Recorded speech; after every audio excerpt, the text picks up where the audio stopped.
जिला अध्यक्षों के साथ तेजस्वी यादव की बैठक हो रही है। प्रदेश अध्यक्ष जगदानंद सिंह भी बैठक में शामिल हैं। सदस्यता अभियान को लेकर ये बैठक की जा रही है। तो बड़ी खबर आपको पटना से बता रहे हैं, जहां तेजस्वी यादव के नेतृत्व में एक बड़ी बैठक चल रही है। हमारे सहयोगी रवि एस नारायण इस खबर पर अधिक जानकारी के साथ जुड़े हुए हैं। रवि, कितना महत्वपूर्ण हो जाता है ये बैठक, क्योंकि सदस्यता अभियान को लेकर खास तौर पर ये बैठक की जा रही है। फिलहाल क्या कुछ जानकारी आप तक पहुंच पा रही है?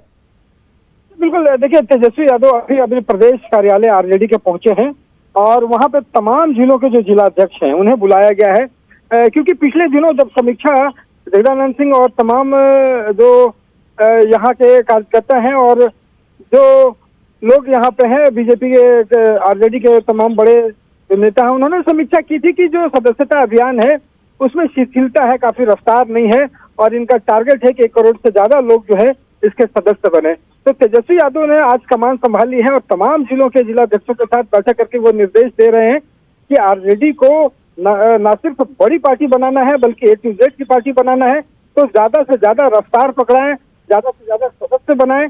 अभी ये भी खबर मिल रही है कि जो सदस्य पहले 10 रुपए में बनाए जाते थे सदस्यता अभियान, अब अगर 1000 रुपए देते हैं तो वो सक्रिय सदस्य भी बन सकते हैं।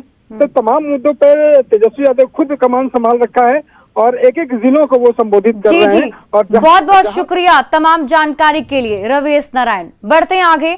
पटना को स्मार्ट सिटी बनाने की कवायद चल रही है, लेकिन शहर की स्मार्टनेस पर नगर निगम की लापरवाही का धब्बा लग रहा है। पटना के किसी भी इलाके में चले जाइए, सड़क पर गड्ढा आम बात है। 21 अप्रैल को एक महिला मेन होल में गिर गई, एक बच्चे की मौत हो गई। गलियों की हालत ऐसी है कि चलना दूभर हो जाता है। हैरानी की बात तो यह है कि घटनाओं के बाद भी नगर निगम सबक लेने को तैयार नहीं है। आपकी टीवी स्क्रीन पर हम आपको 3 तस्वीरें दिखा रहे हैं। इन तीनों तस्वीरों को देखकर आप अंदाजा लगा सकते हैं कि किस तरीके से पटना को स्मार्ट सिटी बनाया जा रहा है।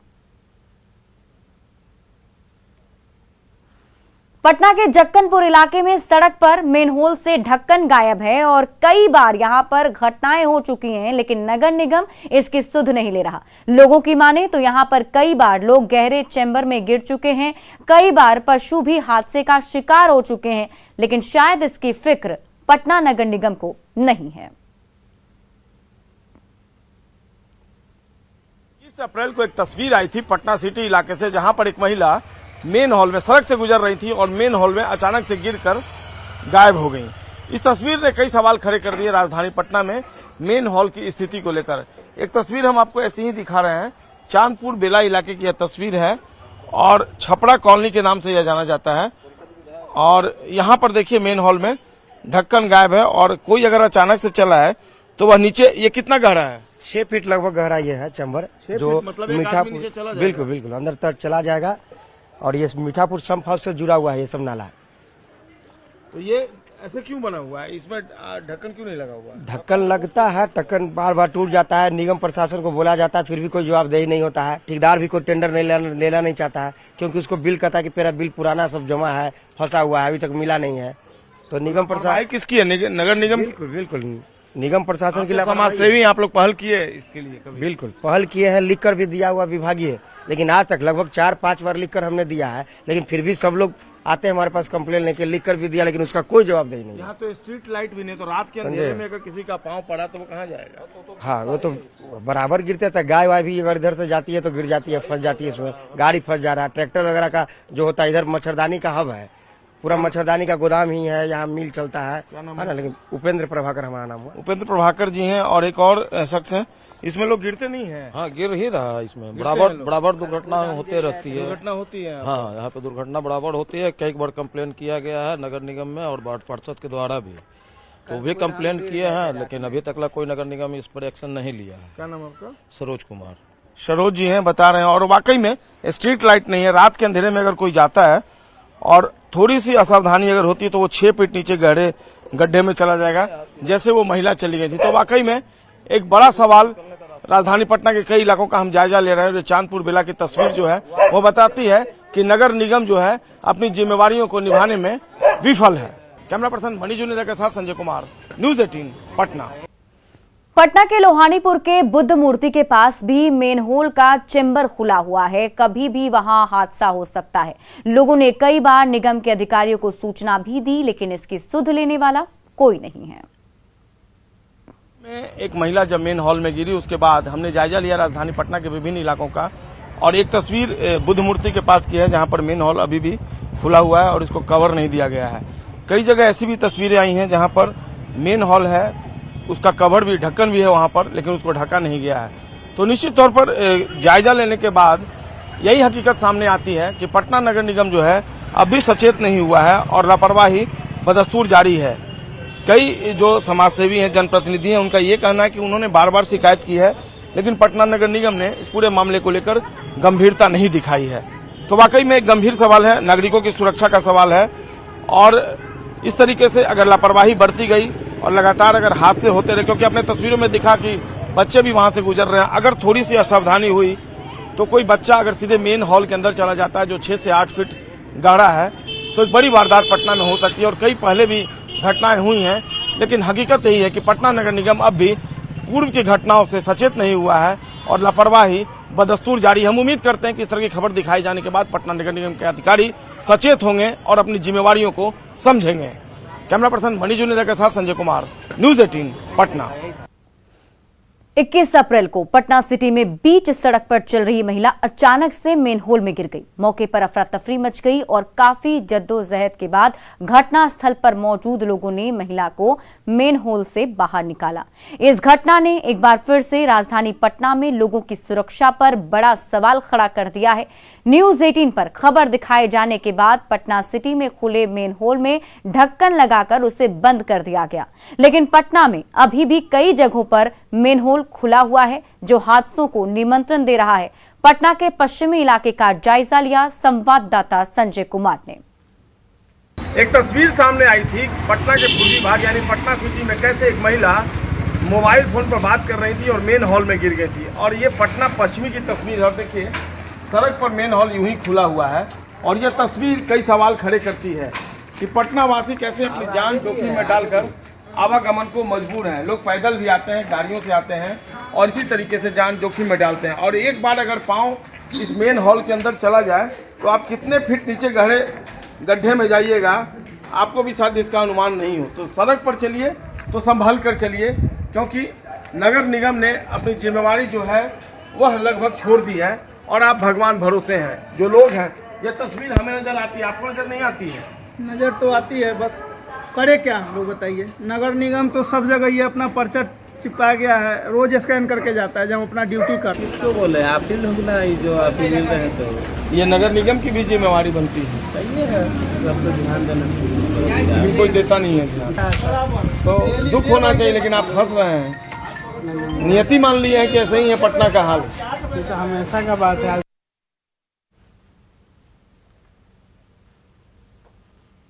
पटना के अधिकतर सड़कों पर अतिक्रमण किया गया है। जगह जगह बालू और गिट्टी सड़कों पर गिरा दिए गए हैं, जिससे आने जाने वाले लोगों पर दुर्घटना का खतरा मंडराता रहता है।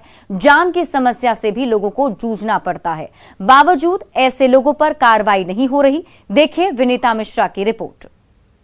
राजधानी पटना की अधिकतर सड़कों पर अतिक्रमण किया गया है, वैसे ही जगह जगह गड्ढे करके लोगों को असुविधा दी जा रही है और दूसरी तरफ जगह जगह सड़कों पर इस तरीके से अवैध रूप से बालू और गिट्टी गिरा दिए गए हैं, जिससे आने जाने वाले लोगों को खासा परेशानी हो रही है।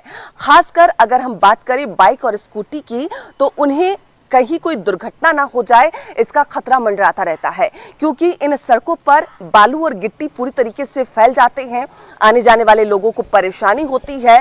कारण ये है कि जब कहीं कोई मकान का निर्माण होता है तो इस तरीके से महीनों भर सड़कों पर, बीच सड़कों पर बालू और गिट्टी गिरा दिए जाते हैं, लेकिन उन पर कार्रवाई नहीं होती। नगर निगम का काम है कि इस तरीके से सड़कों की साफ सफाई कराई जाए, लेकिन नगर निगम महीनों तक इस तरीके से बालू और गिट्टी कहां गिरे हैं बेखबर रहती है, कार्रवाई नहीं होती और उसका खामियाजा जो यहाँ की जनता है उन्हें भुगतना पड़ता है। आने जाने वाले लोगों को इस तरीके से सड़क पर अतिक्रमण से काफी परेशानी होती है। विनीता मिश्रा, न्यूज़ 18 पटना। और इसी बीच लखीसराय से बड़ी खबर आपको बता दें, पोस्टमास्टर की गोली मारकर हत्या कर दी गई है। बड़ी खबर आपको लखीसराय से बता रहे हैं, जहां पोस्टमास्टर की गोली मारकर हत्या कर दी है। परसावा गांव की घटना बताई जा रही है। घटनास्थल से पुलिस को हथियार भी मिले हैं और फिलहाल मौके पर एएसपी पहुंचे हुए हैं। बड़ी खबर आपको लखीसराय से बता रहे हैं, जहां देखिए पोस्टमास्टर की गोली मारकर हत्या कर दी गई है। बताया जा रहा है कि वहां पर अपराधी पहुंचे थे और पोस्टमास्टर को गोली मारी। परसावा गांव की घटना है और फिलहाल पुलिस की टीम घटनास्थल पर मौजूद है और घटनास्थल से पुलिस को हथियार भी मिले हैं। एएसपी मौके पर पहुंचे हुए हैं, खुद घटना की जानकारी ले रहे हैं, लोगों से बातचीत कर रहे हैं और देखिए तस्वीरें भी हम आपको वहां के दिखा रहे हैं। घटनास्थल पर लोगों का हुजूम भी उमड़ा पड़ा है। जैसे ही घटना हुई उसके बाद से लोग जो है मौके पर पहुंच गए। हमारे साथ हमारे सहयोगी राकेश कुमार अधिक जानकारी के साथ जुड़े हुए। राकेश, क्या कुछ जानकारी मिल पा रही है, किस वजह से हत्या की गई, कुछ साफ हो पाया अब तक? जी बिल्कुल, देखिए सिपड़ा, बड़ी वारदात को अपराधियों ने दिन दहाड़े अंजाम दिया है। यह घटना रामगढ़ चौक थाना क्षेत्र के परसामा गांव की है, जहां पे पोस्टमैन जो है विनय कुमार पांडे, जो कि परसामा गांव के ही रहने वाले हैं, अपने ड्यूटी से लौट रहे थे। उसी वक्त अपराधी जो है घात लगाए हुए थे और परसामा गांव के समीप ही अपराधियों ने ताबड़तोड़ फायरिंग कर दी, जिसमें एक गोली जैसा कि बताया जा रहा है विनय पांडे के शरीर में लगा है और मौके पर ही मौत हो गई है। देखिए घटना के बाद वहां पे एएसपी सैयद इमरान मसूद और रामगढ़ थाना पुलिस पहुंची है और अपराधी जो है हत्या के बाद उस हथियार को भी मौके पे ही छोड़ के भाग गए हैं। हालांकि अब तक जो आ रहा है, लोग बता रहे हैं कि इनका जो है गांव के ही लोगों से अब जमीन विवाद काफी दिनों से चलता आ रहा है। कई बार पुलिस थाने में इसकी पंचायती भी हुई थी, लेकिन कहीं ना कहीं इस हत्या का वजह जो है जमीन विवाद ही जोड़ के देखा जा रहा है। जी सिपरा, चलिए बहुत बहुत शुक्रिया तमाम जानकारी के लिए राकेश। बढ़ते आगे, बिहार में अधिकारियों की मनमानी आए दिन देखने को मिलती है और ताजा मामला बेली रोड से सटे अधिकारियों के फ्लैट से होकर राजवंशी नगर को जोड़ने वाली सड़क से जुड़ा हुआ है। इस सड़क के दूसरे छोर पर अधिकारियों ने बैरियर लगवा दिया है। इस वजह से इस सड़क से आगे किसी भी तरह के वाहन का आवागमन नहीं हो पा रहा है। सिर्फ पैदल यात्री ही इस सड़क का इस्तेमाल कर पा रहे हैं। अधिकारियों की इस मनमानी की पड़ताल की न्यूज 18 संवाददाता अमित कुमार ने। पटना के सड़कों पे अधिकारियों की मनमानी देखने को मिल रही है। अधिकारियों ने अपनी सुविधा के लिए बेली रोड से राजवंशी नगर जो जाने वाली जो लिंक रोड है उस पर बैरियर लगवा रखा है। और यहाँ देखिए, हम दिखाना चाहेंगे कि ये बेली रोड से राजवंशी नगर पटेल नगर रोड जाने को लेकर इस लिंक रोड का निर्माण किया गया था, लेकिन आला अधिकारियों ने अपनी मनमानी को दिखाते हुए यहाँ पे बैरियर लगवा दिया है। और देख सकते हैं कि किस तरह से लोहे का पाइप जो है वो खड़ा कर दिया गया है और उसे सीमेंट से जाम कर दिया गया है। तो कह सकते हैं कि बैरियर को कोई तोड़ ना सके, हटा ना सके, इसका भी पूरा ख्याल रखा गया है। और अधिकारियों ने खुले तौर पे कहीं न कहीं कायदे कानून को नजरअंदाज करते हुए इस लिंक रोड पर बैरियर लगवा करके अपनी सुविधा के लिए जो है रोड को अवरोध कर दिया है। ये बताइएगा कि यहाँ रोड पे बैरियर खड़ा किया जाए, इसके कारण कितनी परेशानी होती है? अगर ये खुला होता तो सीधी सुविधा होती है। देखिए लोग जो है वो अधिकारियों के ऊपर खोलना भी नहीं चाहते हैं। जहाँ पे विधायक हैं वो रहते हैं, बिहार विधानसभा के बेलहर के, उनका ये आवास है। हालांकि उनका आवास जो है वो भी इस बैरियर से बाहर है, तो इन्हें भी इस रोड का इस्तेमाल करने का फ्रीडम नहीं है। बाकी जो विधायक हैं वो यहाँ पे रहते हैं और अधिकारी जो है सीनियर अधिकारी, तमाम जो विभाग है, प्रधान सचिव उस स्तर के जो सीनियर अधिकारी है वो यहाँ पे रहते हैं और इस रोड को अवरोध कर दिया है इन अधिकारियों ने अपनी मनमानी को दिखाते हुए। दौरान देखना होगा कि इस खबर को देखने के बाद सरकार ऐसे अधिकारियों पर संज्ञान लेते हुए इस जो बैरियर लगाई हुई सड़क है इसे मुक्त कराती है या नहीं। अमित कुमार, न्यूज 18 पटना। वन विभाग दोहरी नीति पर काम कर रही है। एक तरफ वीवीआईपी इलाके में लगे पेड़ों को वन विभाग के कर्मी रोजाना 8 घंटे पानी डालते हैं, तो दूसरी जगहों पर लगे पेड़ बिना पानी के सूख रहे हैं। वन विभाग की इस दोहरी नीति के बारे में बता रहे हैं न्यूज 18 संवाददाता अमित कुमार।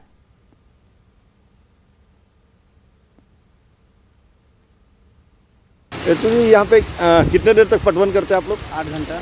कितने बजे से कितने बजे तक? 9 से 5। 9 से 5। ये अगले किन का आवास है? ये जज साहब का है।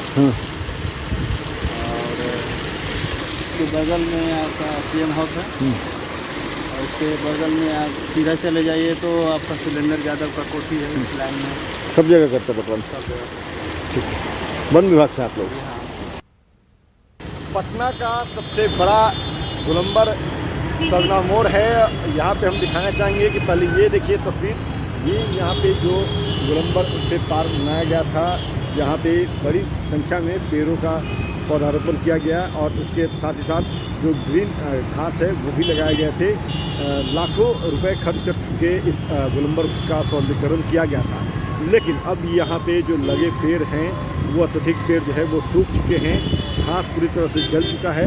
और सिर्फ ये इसलिए हुआ क्योंकि यहाँ पे पानी का पटवन वो सही तरीके से वन विभाग के द्वारा नहीं कराया जा रहा था, जिसके कारण से ये पेड़ जो है वो सूख गए हैं।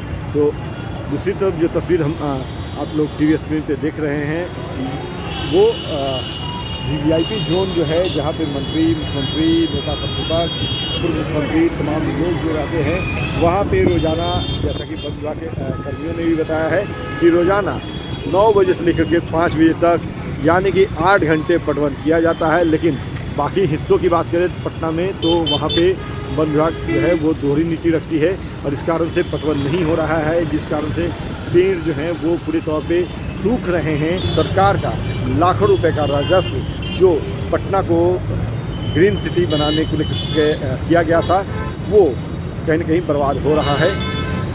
बड़ा लिखना होगा कि वन विभाग के शीर्ष अधिकारी इस खबर को देखने के बाद नींद से जागते हैं। अमित कुमार, न्यूज़ 18 पटना। देश में इन दिनों गर्मी अपने चरम पर है, वहीं बिजली की खपत भी तेजी से बढ़ रही है। इन सब के बीच देश में बिजली की कमी से भी कई राज्य परेशान हैं, जिसका बड़ा कारण देश में कोयले की कमी को बताया जा रहा है। लेकिन बाढ़ के NTPC से बिहार के लिए एक अच्छी खबर है। बाढ़ NTPC अपनी पूरी क्षमता के साथ बिजली का उत्पादन कर रही है। करीब 1920 मेगावाट उत्पादन निरंतर जारी है। बाढ़ NTPC में अभी 15 दिनों का कोयला भी मौजूद है। आने वाले दिनों में बिहार को बिजली की कोई कमी नहीं होने वाली। देखिए संवाददाता अनिरुद्ध की रिपोर्ट। कोयले की कमी को लेकर सूबे में हाहाकार मचा हुआ है। कई विद्युत ताप केंद्र से ये सूचना मिल रही है कि कोयले की कमी होने से बिजली के उत्पादन में कमी आएगी। लेकिन बाहर से सुखद खबर ये आ रही है कि बाढ़ NTPC में कोयले की कमी नहीं है। आने वाले कम से कम 15 दिन का कोयला यहाँ भंडारण है। आप मेरे पीछे देख सकते हैं, हम NTPC कंट्रोल यूनिट में खड़े हैं, जहाँ बिजली का उत्पादन जो है अपना पूरे क्षमता के साथ तीनों यूनिट जो है उत्पादन कर रही है। कहीं कोई कमी नहीं है और कोयले का भंडारण कम से कम 15 दिनों का यहाँ पर रखा हुआ है। जितना बिजली का उत्पादन हो रहा है उसका 90% बिहार को दिया जा रहा है, यानी कि बिहार में बिजली की कोई किल्लत नहीं होगी। अभी हमारे साथ प्रवक्ता विश्वनाथ चंदन मौजूद है, उनसे पूछते हैं कितने दिनों का कोयला है और कितना बिजली उत्पादन हो रहा है। सर, कोयले को लेकर काफ़ी नहीं, जहाँ तक NTPC बाढ़ परियोजना का सवाल है, ये इसकी तीनों यूनिट अपने पूरे 100% क्षमता पे काम कर रही है और यहाँ से 10 से 15 दिन का पर्याप्त कोयला भंडार है और इससे उत्पादित बिजली में से करीब 1600 से ज़्यादा मेगावाट से भी अधिक बिजली जो है बिहार को आपूर्ति की जाती है और निकट भविष्य में बिहार में विद्युत की संकट की ऐसी कोई संभावना नहीं है। और जहाँ तक सवाल रहा है, पूरी क्षमता पे प्लांट अभी काम कर रहा है और हम लोग की पूरी टीम यहाँ पर लगी हुई है दिन रात और ये पावर प्लांट जो है बिहार की आवश्यकताओं को पूरा करने में सक्षम है। यानी कि आने वाले निकट भविष्य में बिहार को बिजली की कमी नहीं होने वाली है। अनिरुद्ध, न्यूज़ 18 बाढ़। राजधानी रांची में ऐतिहासिक शिव मंदिर बनाया जा रहा है, जिसका निर्माण कार्य अब अंतिम चरणों में है। इस मंदिर को बनाने में ओडिशा और कर्नाटक के कारीगर जुटे हुए हैं। इस शिव मंदिर की खासियत है कि यहाँ 108 फीट ऊंचा शिवलिंग है, जो देश का दूसरा शिवलिंग होगा जो इतना ऊंचा है।